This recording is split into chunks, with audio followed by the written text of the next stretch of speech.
Now in example number 6, our question states that how large should we take n in order to guarantee that the Simpson's rule approximation for the integral 1 over x dx from 1 to 2 is accurate to within 0.0001.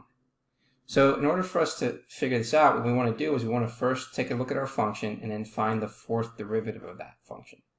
The fourth derivative of that function becomes 24 over x to the fifth. Now, since x is greater than or equal to 1, we have 1 over x is going to be less than or equal to 1.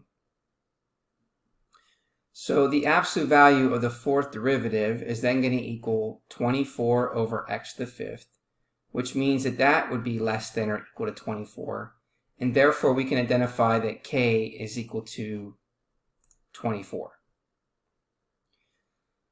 Thus, for an error less than 0.0001, we should choose n so that the following. So if we take a look at this formula, we know that k is 24, we know that b is 2, we know that a is 1.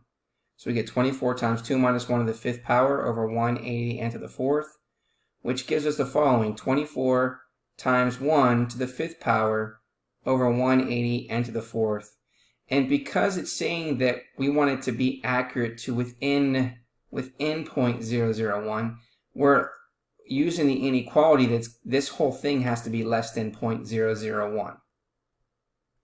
So now if we solve for n to the fourth, that means we need to multiply both sides by, or take the reciprocal, right? We end up getting n to the fourth, which is greater than 24 over 180, 0.001.